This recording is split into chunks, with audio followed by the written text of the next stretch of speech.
La historia de la redención, capítulo 25. La primera venida de Cristo. Se me llevó a la época cuando Jesús iba a tomar naturaleza humana, humillarse como hombre y soportar las tentaciones de Satanás. Su nacimiento careció de grandeza mundanal. Nació en un establo y su cuna fue un pesebre. No obstante, su nacimiento fue honrado más que el de cualquiera de los hijos de los hombres. Los ángeles del cielo dieron información a los pastores acerca del advenimiento de Jesús, y la luz y la gloria de Dios acompañaron su testimonio. Las huestes celestiales pulsaron sus arpas y glorificaron al Señor. Anunciaron con tono de triunfo el advenimiento del Hijo de Dios a un mundo caído para llevar a cabo la obra de la redención y brindar mediante su muerte felicidad y vida eterna al hombre. El Altísimo honró la venida de su Hijo. Los ángeles lo adoraron. El bautismo de Jesús. Los ángeles de Dios acudieron al lugar de su bautismo. El Espíritu Santo descendió en forma de paloma y reposó sobre él, y mientras la gente permanecía presa de gran asombro, con los ojos fijos en él, se oyó la voz del Padre, procedente del cielo, que decía: «Tú eres mi Hijo amado, en ti me complazco». Juan no estaba seguro de que fuera el Salvador el que había venido a ser bautizado por él en el Jordán, pero Dios había prometido darle una señal por medio de la cual podría saber quién era el Cordero de Dios. Esa señal se cumplió cuando la paloma celestial reposó sobre Jesús y la gloria de Dios resplandeció a su alrededor. Juan alzó la mano y, señalando al Señor, clamó con fuerte voz: «He aquí el Cordero de Dios que quita el pecado del mundo». El ministerio de Juan. Juan informó a sus discípulos que Jesús era el prometido Mesías, el Salvador del mundo. Cuando su obra estaba por concluir, les enseñó a dirigir su mirada hacia él y a seguirlo como el gran Maestro. La vida de Juan estuvo llena de pesar y abnegación. Anunció el primer advenimiento de Cristo, pero no se le permitió ser testigo de sus milagros y disfrutar del poder que manifestaba. Cuando Jesús comenzó a presentarse como maestro, Juan se dio cuenta de que tenía que morir. Rara vez se oía su voz, salvo en el desierto. Su vida fue solitaria. No se aferró a la familia de su padre para gozar de su sociabilidad, sino que los dejó para cumplir su misión. Multitudes abandonaban sus atareadas ciudades y aldeas y se reunían en el desierto para escuchar las palabras de ese maravilloso profeta. Juan hincó el hacha en la raíz del árbol, reprobó el pecado sin tomar en cuenta las consecuencias y preparó el camino para el Cordero de Dios. Herodes se sintió impresionado al escuchar los testimonios poderosos y certeros de Juan y con profundo interés preguntó qué debía hacer para ser su discípulo. Este estaba al tanto del hecho de que el rey quería casarse con la mujer de su hermano, mientras aquél todavía vivía, y con fidelidad le dijo que eso no era correcto. Pero Herodes no estaba dispuesto a hacer sacrificios. Se casó con la mujer de su hermano y, como resultado de la influencia de ésta, prendió a Juan y lo puso en la cárcel, con la intención, sin embargo, de soltarlo después. Mientras se hallaba allí confinado, se enteró por medio de sus discípulos de las poderosas obras de Jesús. No podía escuchar sus palabras llenas de gracia, pero los discípulos le informaron y lo consolaron con lo que habían oído. Pronto Juan fue decapitado como resultado de la influencia de la mujer de Herodes. Vi que los más humildes discípulos que siguieron a Jesús y fueron testigos de sus milagros y escucharon las consoladoras palabras que brotaban de sus labios fueron mayores que Juan el Bautista. Es decir, fueron más exaltados y honrados y derivaron mayor placer de la vida. Juan vino con el espíritu y el poder de Elías para proclamar el primer advenimiento de Jesús. Se me señalaron los últimos días y vi que Juan representa a los que saldrán con el espíritu y el poder de Elías para anunciar el día de la ira y la segunda venida de Jesús. La tentación. Después del bautismo de Jesús en el Jordán, fue conducido por el Espíritu al desierto para ser tentado por el diablo. El Espíritu Santo lo preparó para la experiencia especial de esas fieras tentaciones. Durante 40 días fue tentado por Satanás y en su transcurso no comió nada. Todo lo que había a su alrededor era desagradable, tendiente a quebrantar la naturaleza humana. Estaba rodeado por bestias feroces y por el diablo, en un lugar desolado y solitario. El Hijo de Dios estaba pálido y exhausto por causa del ayuno y el sufrimiento, pero su camino estaba trazado y debía cumplir la tarea que había venido a realizar. Satanás se aprovechó de los sufrimientos del Hijo de Dios y se preparó para asediarlo con diversas tentaciones, con la esperanza de vencerlo, ya que se había humillado y se había hecho hombre. El enemigo apareció con esta tentación: si eres Hijo de Dios, di a esta piedra que se convierta en pan. Tentó a Jesús a que aceptara dar pruebas de su carácter mesiánico por medio del ejercicio de su poder divino. Jesús le contestó con mansedumbre: escrito está, no solo de pan vivirá el hombre, sino de toda palabra de Dios. Satanás trataba de disputar con Jesús con respecto a su condición de Hijo de Dios. Se refirió a su debilidad y a sus sufrimientos, y con fanfarronería afirmó que era más fuerte que Cristo. Pero las palabras procedentes del cielo: tú eres mi Hijo amado, en ti tengo complacencia, fueron suficientes para sostener a Jesús durante todos sus sufrimientos. Vi que Cristo no tenía por qué convencer a Satanás de su poder y del hecho de que era el Salvador del mundo.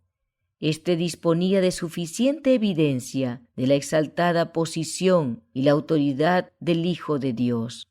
Su indisposición para someterse a la autoridad de Cristo le había cerrado las puertas del cielo. El enemigo, para manifestar su poder, llevó a Jesús a Jerusalén y lo ubicó sobre uno de los pináculos del templo, y allí lo tentó a que diera evidencia de que era Hijo de Dios, arrojándose desde esa altura vertiginosa. El adversario pronunció estas palabras de la inspiración: porque escrito está, a sus ángeles mandará acerca de ti, que te guarden, y en las manos te sostendrán, para que no tropieces con tu pie en piedra. Jesús le respondió diciendo: dicho está, no tentarás al Señor tu Dios. Satanás quería que Jesús se envalentonara con las misericordias de su Padre y que arriesgara su vida antes de cumplir su misión. Esperaba de ese modo que el plan de salvación fracasara, pero éste tenía fundamentos demasiado profundos para que el enemigo lo pudiera derribar o malograr. Cristo es un ejemplo para todos los cristianos. Cuando se los tiente o se discutan sus derechos, deben soportar todo con paciencia. No deben creer que tienen derecho a invocar al Señor para que manifieste su poder con el fin de lograr la victoria sobre sus enemigos, a menos que de esa manera se honre y se glorifique directamente a Dios.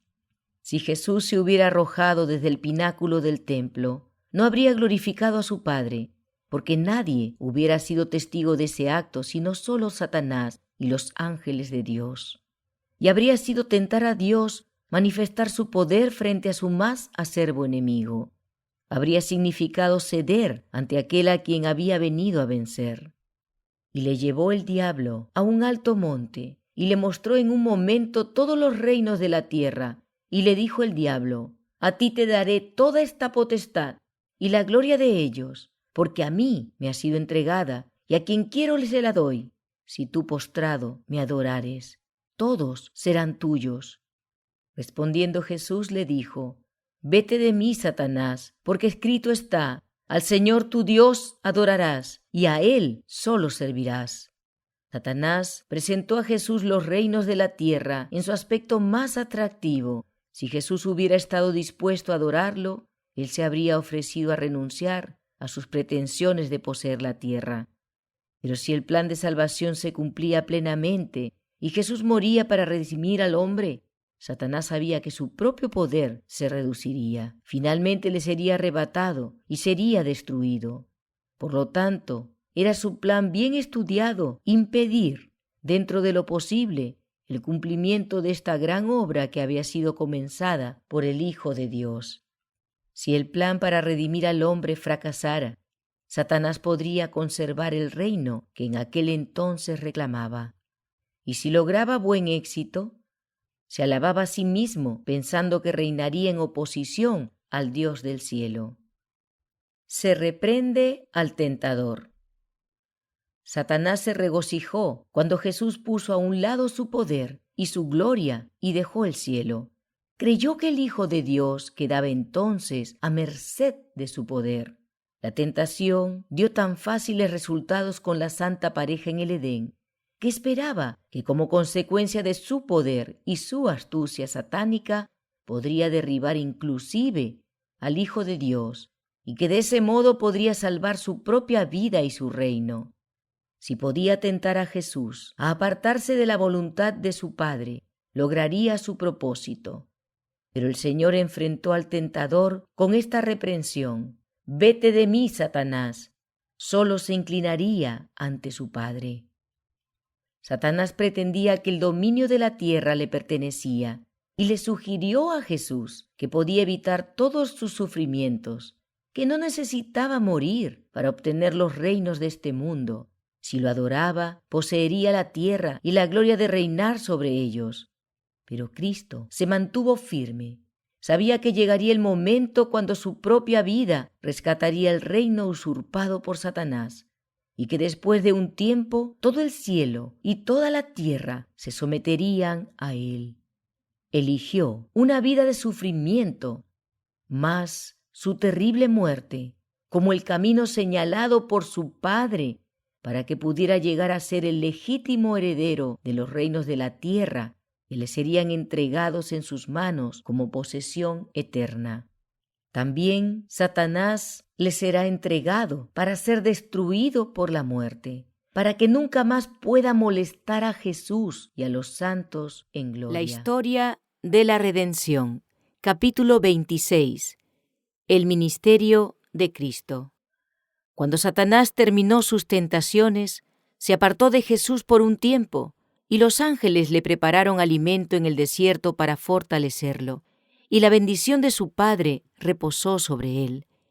El enemigo había fracasado con sus más fieras tentaciones, pero esperaba el momento cuando Jesús se dedicara a su ministerio, en cuyo transcurso, en diferentes ocasiones, puso a prueba su astucia contra él. Todavía esperaba prevalecer sobre él, estimulando a los que no querían recibirlo para que lo aborrecieran y trataran de destruirlo. El adversario celebró un concilio con sus ángeles.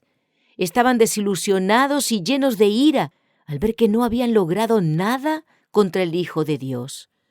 Decidieron que debían ser más astutos y usar su poder máximo para inspirar inseguridad en las mentes de sus compatriotas con respecto al hecho de que era el Salvador del mundo, para desanimar de ese modo a Jesús en el cumplimiento de su misión.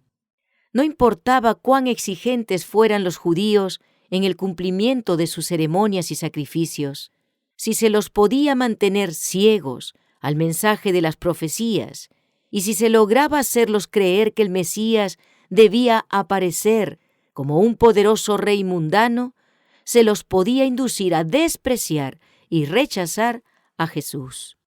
Se me mostró que Satanás y sus ángeles estuvieron muy ocupados durante el ministerio de Cristo, induciendo a los hombres a manifestar incredulidad, odio y burla. A menudo, cuando Jesús presentaba alguna verdad incontrovertible para reprobar sus pecados, la gente se llenaba de ira. El enemigo y sus demonios los instaban entonces a tomar la vida del Hijo de Dios. Más de una vez tomaron piedras para arrojárselas, pero los ángeles lo protegieron y lo apartaron de la airada multitud para ponerlo a salvo. En otra oportunidad, cuando la verdad pura brotó de sus santos labios, la multitud le echó mano y lo llevó al borde de un risco con la intención de despeñarlo. Surgió entonces una discusión entre ellos en cuanto a lo que debían hacer con él, y los ángeles, una vez más, lo ocultaron de la vista de la multitud, de modo que pudo pasar por en medio de ella y proseguir su camino. Satanás todavía esperaba que el plan de salvación fracasara. Ejerció todo su poder para endurecer el corazón de la gente y amargar sus sentimientos en contra de Jesús. Esperaba que muy pocos lo recibieran como hijo de Dios, al punto que él considerara que sus sufrimientos y su sacrificio eran demasiado grandes para beneficiar a un grupo tan pequeño. Pero vi que si solo hubiera habido 2 que aceptaran a Jesús como Hijo de Dios y creyeran en Él para la salvación de sus almas, habría llevado a cabo el plan. Alivio para los que sufrían. Jesús comenzó su obra quebrantando el poder de Satanás sobre los que sufrían. Restauró la salud del enfermo, dio vista al ciego y sanó al tullido, induciéndolo a saltar de alegría y glorificar a Dios. Restauró la salud de los que habían estado enfermos por muchos años, sometidos al cruel poder de Satanás. Con palabras llenas de gracia, consolaba al flaco, al tembloroso y al desanimado, a los débiles acosados por el sufrimiento y a quienes el enemigo retenía triunfante. Jesús los arrebató de su puño, devolviéndoles la sanidad del cuerpo y dándoles gran alegría y felicidad. Resucitó a los muertos, y éstos glorificaron a Dios por el maravilloso despliegue de su poder. Hizo obras extraordinarias en favor de todos los que creían en Él. La vida de Cristo estuvo llena de palabras y actos saturados de benevolencia, simpatía y amor. Siempre estuvo atento para escuchar las quejas de los que acudían a Él y para darles alivio. Multitudes llevaban en su propio cuerpo las evidencias de su poder divino. No obstante, después que las obras estuvieron realizadas, muchos se avergonzaron del humilde pero poderoso predicador. Puesto que los dirigentes no creían en él, el pueblo no estaba dispuesto a aceptar a Jesús. Fue varón de dolores, experimentado en quebranto. No podían soportar el ser gobernados por los principios manifestados en su vida sobria y abnegada. Deseaban gozar de los honores que confiere el mundo. Sin embargo, muchos siguieron al Hijo de Dios y escucharon sus enseñanzas, regocijándose con las palabras tan llenas de gracia que surgían de sus labios. Esas palabras, sumamente significativas, eran tan claras que hasta el más simple las podía entender. Oposición ineficaz. Satanás y sus ángeles cegaron los ojos y oscurecieron el entendimiento de los judíos, e impulsaron a la gente más importante y a los dirigentes para que tomaran la vida del Salvador. Otros fueron enviados para prender a Jesús, pero cuando se acercaron a donde él estaba, fueron dominados por un gran asombro. Lo vieron lleno de simpatía y compasión al verificar las desgracias del género humano. Lo escucharon dirigir palabras de ánimo con amor y ternura al débil y al afligido. También lo oyeron reprender con voz autoritaria el poder de Satanás y liberar a sus cautivos. Escucharon las expresiones llenas de sabiduría que procedían de sus labios y se sintieron cautivados. No pudieron ponerle las manos encima. Regresaron sin Jesús ante los sacerdotes y ancianos. Cuando se les preguntó, ¿por qué no le habéis traído?, relataron lo que habían visto de sus milagros, de las santas palabras llenas de sabiduría, amor y entendimiento que habían escuchado, y terminaron diciendo, «Nunca habló hombre alguno como este hombre». Los principales sacerdotes los acusaron de estar engañados, y algunos de los dignatarios se avergonzaron de que no lo hubieran prendido. Los sacerdotes preguntaron burlonamente si alguno de los dirigentes había creído en él. Vi que muchos de los magistrados y ancianos creían en Jesús, pero Satanás impedía que lo reconocieran. Temían más el reproche de la gente que a Dios. Hasta entonces la astucia y el odio de Satanás no habían logrado desbaratar el plan de salvación. Se acercaba el momento cuando debía cumplirse el propósito por el cual Jesús había venido a este mundo. El enemigo y sus ángeles se consultaron y decidieron inspirar a la propia nación a la cual pertenecía Cristo para que reclamara ansiosamente su sangre y acumulara sobre él crueldad y escarnio. Esperaban que Jesús no soportara semejante tratamiento y no conservara su humildad y su mansedumbre. Mientras Satanás trazaba sus planes, Jesús revelaba cuidadosamente a sus discípulos los sufrimientos por los cuales tendría que pasar, cómo sería crucificado y cómo se levantaría de nuevo al tercer día. Pero el entendimiento de ellos estaba embotado y no podían entender lo que quería decirles. La transfiguración. La fe de los discípulos se fortaleció muchísimo en ocasión de la transfiguración, cuando se les permitió contemplar la gloria de Cristo y escuchar la voz del cielo que daba testimonio de su carácter divino. Dios decidió dar a los seguidores de Jesús una prueba contundente de que era el Mesías prometido, para que cuando vinieran el amargo pesar y la desilusión de la crucifixión, no perdieran por completo su confianza. En el momento de la transfiguración, el Señor envió a Moisés y a Elías para que hablaran con Jesús con respecto a sus sufrimientos y su muerte. En lugar de elegir a los ángeles para que conversaran con su Hijo, Dios envió a los que habían pasado por las vicisitudes de la tierra. Elías había andado con Dios. Su obra había sido penosa y difícil, porque el Señor había reprendido los pecados de Israel por su intermedio. Era un profeta de Dios. No obstante, se vio obligado a huir de lugar en lugar para salvar su vida. Sus propios connacionales lo perseguían como si fuera una bestia feroz para destruirlo. Pero Dios trasladó a Elías.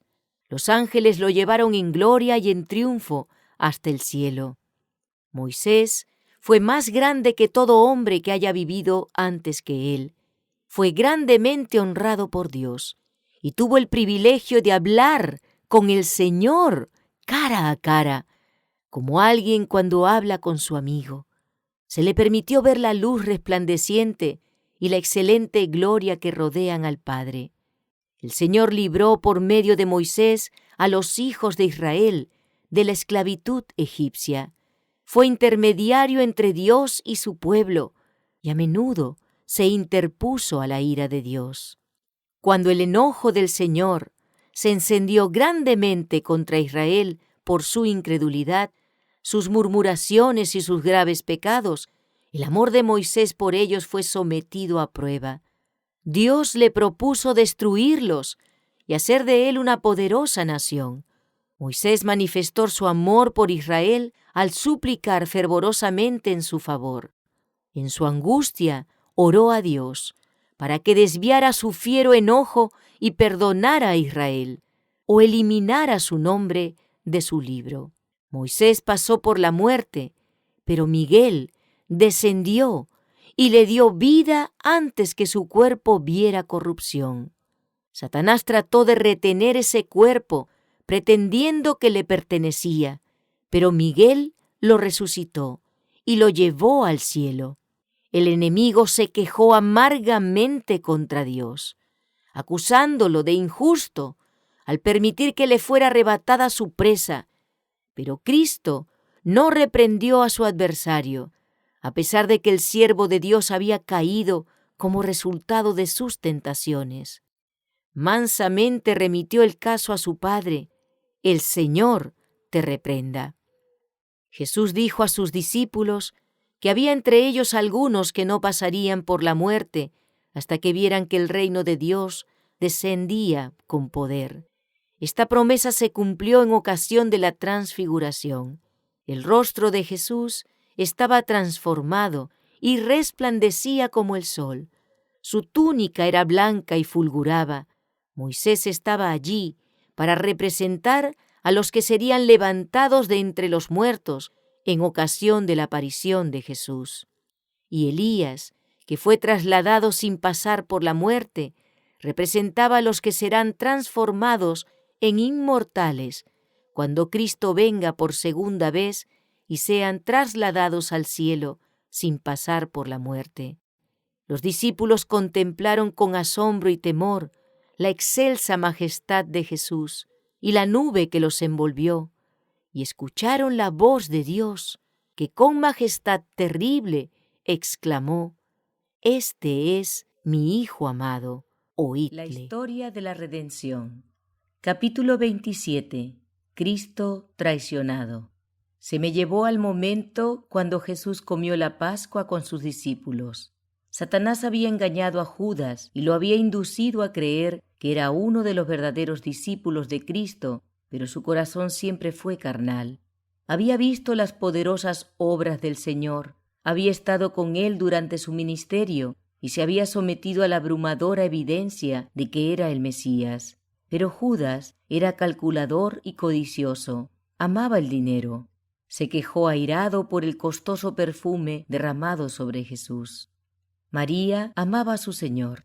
Él había perdonado sus pecados, que eran muchos.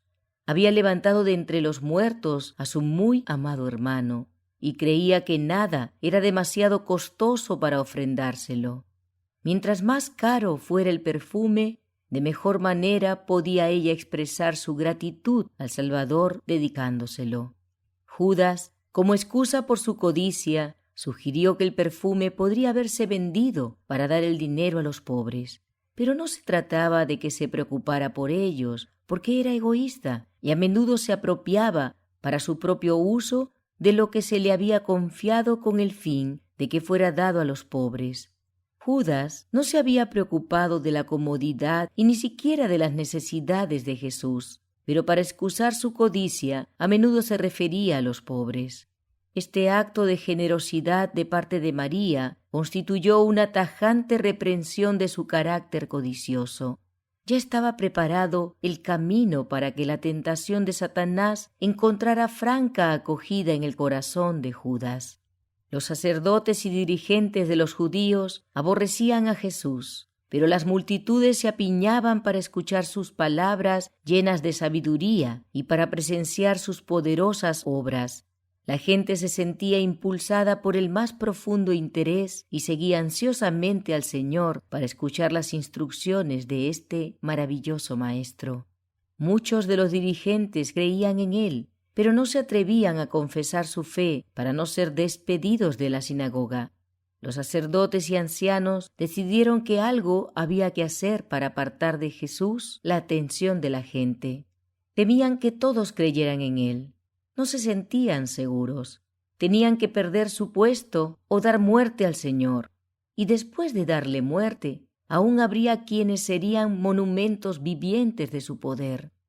El Maestro había resucitado a Lázaro de entre los muertos, y los dirigentes temían que si daban muerte a Jesús, el resucitado daría testimonio de la grandeza de su poder.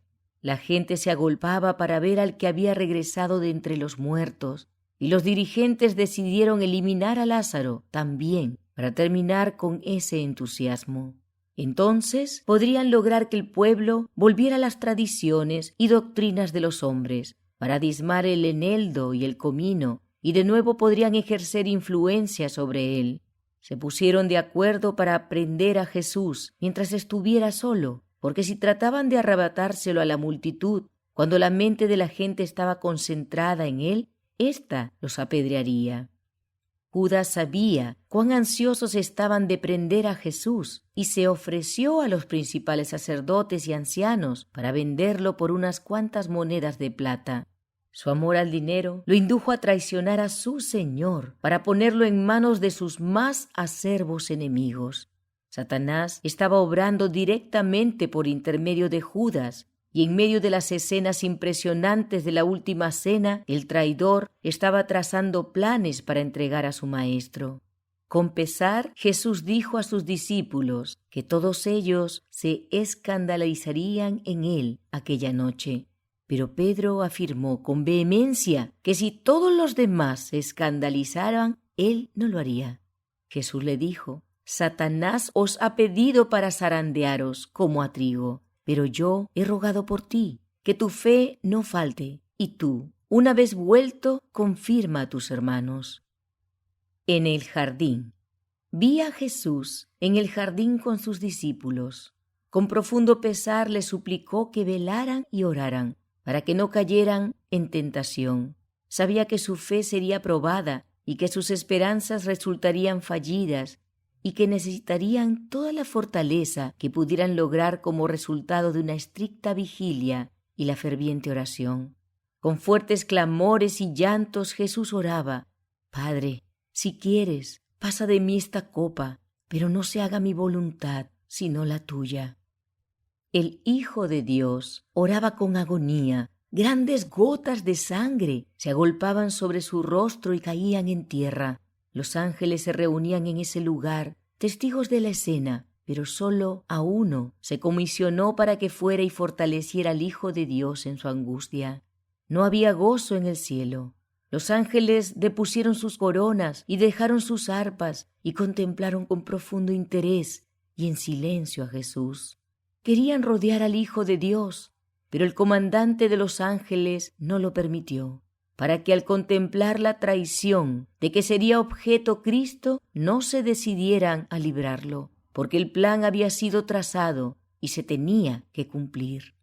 Después de orar, Jesús se acercó a sus discípulos, pero éstos estaban durmiendo. En esa hora tremenda no gozaba de la simpatía ni de las oraciones ni siquiera de sus discípulos. Pedro, tan celoso poco tiempo antes, dormía profundamente. Jesús le recordó sus declaraciones terminantes y le dijo: ¿Así que no habéis podido velar conmigo una hora? 3 veces el Hijo de Dios oró con agonía. Judas traiciona a Jesús. Entonces apareció Judas con su grupo de hombres armados. Se acercó como de costumbre al Maestro para saludarlo. El grupo rodeó a Jesús, pero entonces él manifestó su poder divino cuando dijo: ¿A quién buscáis? Yo soy. Cayeron de espaldas en el suelo. Jesús formuló la pregunta para que pudieran ser testigos de su poder y tuvieran evidencia de que podría librarse de sus manos si lo quería. Los discípulos comenzaron a albergar esperanzas cuando vieron que esa multitud armada de palos y espadas caía en tierra tan rápidamente. Cuando se levantaron y rodearon de nuevo al Hijo de Dios, Pedro desenvainó su espada e hirió a un siervo del sumo sacerdote y le cortó una oreja. Jesús le ordenó que envainara su espada diciéndole: ¿Acaso piensas que no puedo ahora orar a mi Padre y que Él no me daría más de 12 legiones de ángeles? Vi que cuando pronunció estas palabras, el rostro de los ángeles se animó de esperanza. Querían en ese momento y allí mismo rodear a su comandante y dispersar a la irada multitud. Pero nuevamente el pesar se apoderó de ellos cuando Jesús añadió: ¿Pero cómo entonces se cumplirían las Escrituras de que es necesario que así se haga? Los corazones de sus discípulos también se hundieron en la desesperación y la amarga frustración cuando vieron que Jesús permitía que sus enemigos se lo llevaran. Los discípulos temieron por su propia vida y todos lo abandonaron y huyeron. Jesús quedó solo en manos de una turba asesina. ¡Oh, qué triunfo fue ese para Satanás! ¡Y qué tristeza y qué pesar para los ángeles de Dios! Muchas legiones de santos ángeles, frente a cada una de las cuales había un ángel comandante de elevada estatura, fueron enviadas para ser testigos de la escena. Se los envió para que registraran todo insulto lanzado contra el Hijo de Dios y toda crueldad practicada con él. y para anotar todo espasmo de angustia que Jesús sufriera, porque los mismos hombres que se unieron en esa terrible escena lo verán todo de nuevo, impreso en vívidos caracteres. La historia de la redención. Capítulo 28. El juicio de Cristo. Los ángeles, cuando dejaron el cielo, depusieron con tristeza sus resplandecientes coronas. No las podían usar mientras su comandante estuviera sufriendo y tuviera que llevar una corona de espinas. Satanás y sus ángeles estaban muy ocupados en la sala del tribunal tratando de destruir todo sentimiento humano y toda simpatía hacia Jesús.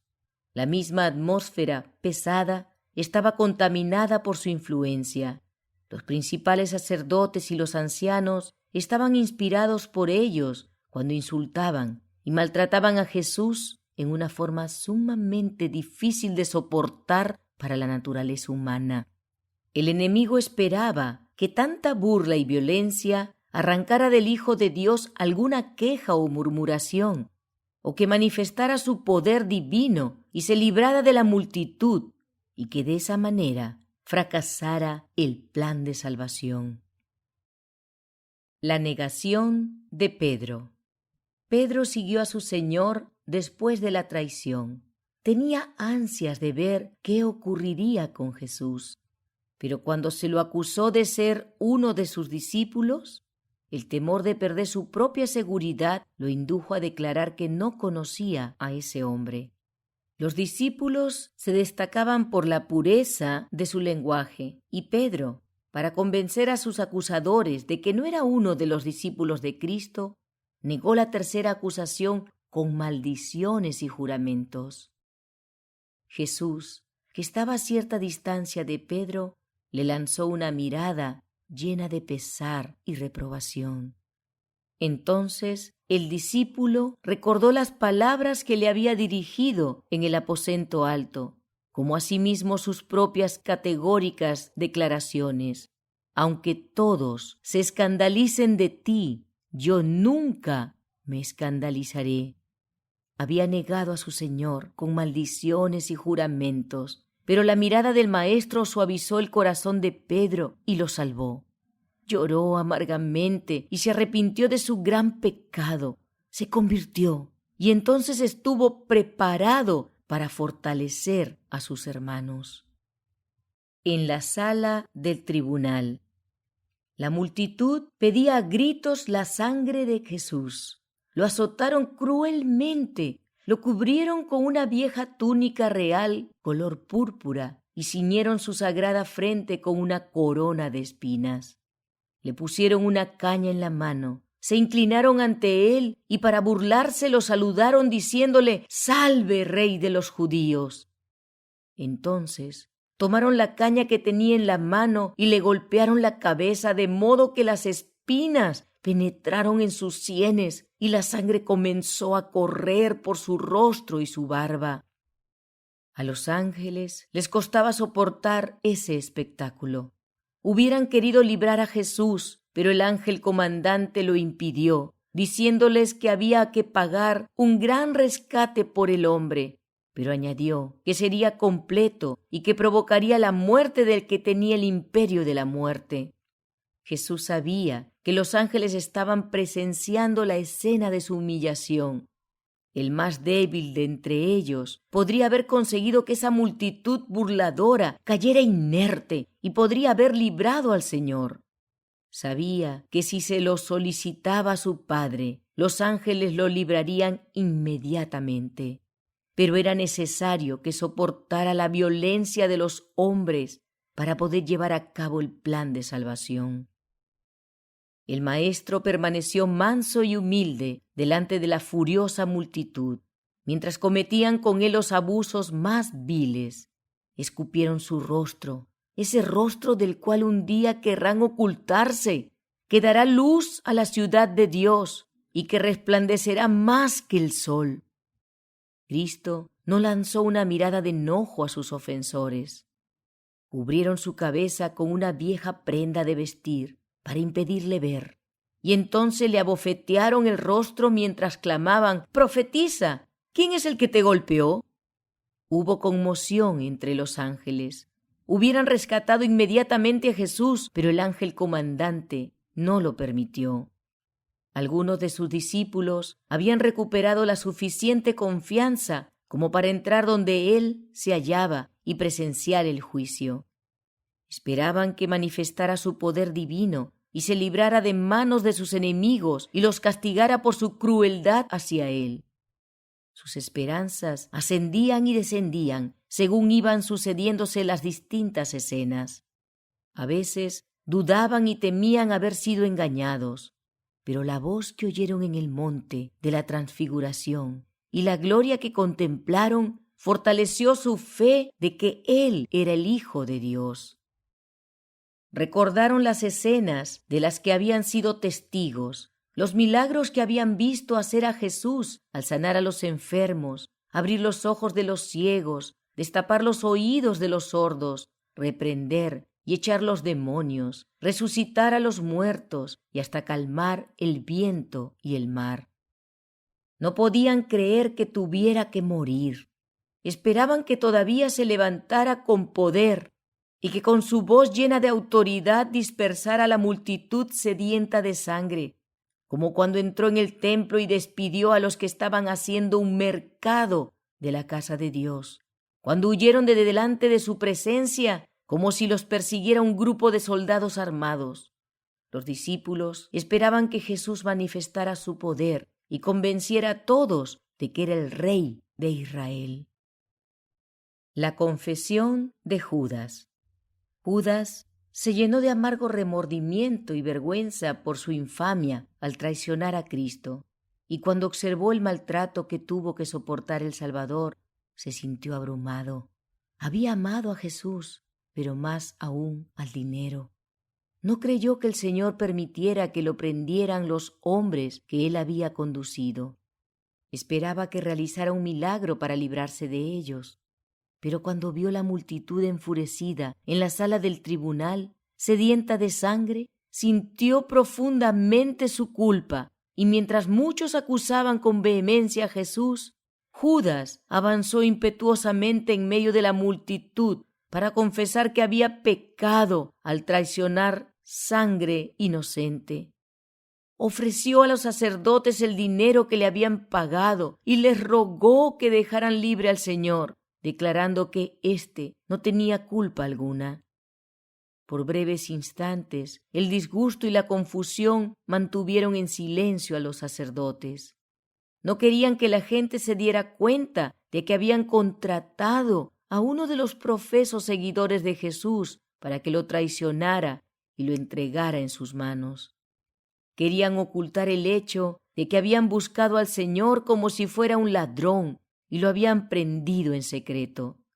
Pero la confesión de Judas y su aspecto macilento y culpable pusieron en evidencia a los sacerdotes delante de la multitud, revelando que había sido el odio la causa de que prendieran al Maestro. Mientras Judas afirmaba en alta voz que Jesús era inocente, los sacerdotes replicaron: ¿Qué nos importa a nosotros? Allá tú. Tenían a Cristo en sus manos y estaban decididos a no soltarlo. Judas, abrumado de pesar, arrojó el dinero que ahora despreciaba a los pies de los que lo habían contratado e, impulsado por la angustia y el horror, salió y se ahorcó. Jesús tenía muchos simpatizantes en el grupo que lo rodeaba, y el hecho de que no respondiera a las numerosas preguntas que se le hacían asombraba a la multitud. Frente al escarnio y la violencia de la turba, ni un gesto, ni una expresión de molestia se dibujaba en sus rasgos. Tenía una actitud digna y compuesta. Los espectadores lo contemplaban maravillados. Comparaban su perfecta forma y su comportamiento firme y digno con la apariencia de los que se habían sentado en juicio contra él, y se decían mutuamente que tenía mucho más la apariencia de un rey que cualquiera de los dirigentes. No tenía señales de ser criminal. Su mirada era bondadosa, luminosa y libre de temor, su frente amplia y elevada. Cada rasgo suyo estaba definidamente señalado por la benevolencia y la nobleza. Su paciencia y su tolerancia eran tan poco humanas que muchos temblaron. Aún Herodes y Pilato se sintieron sumamente perturbados frente a su porte noble y divino. Jesús ante Pilato. Desde el mismo principio, Pilato se convenció de que Jesús no era un hombre ordinario. Creía que era una persona excelente y totalmente inocente de lo que se lo acusaba.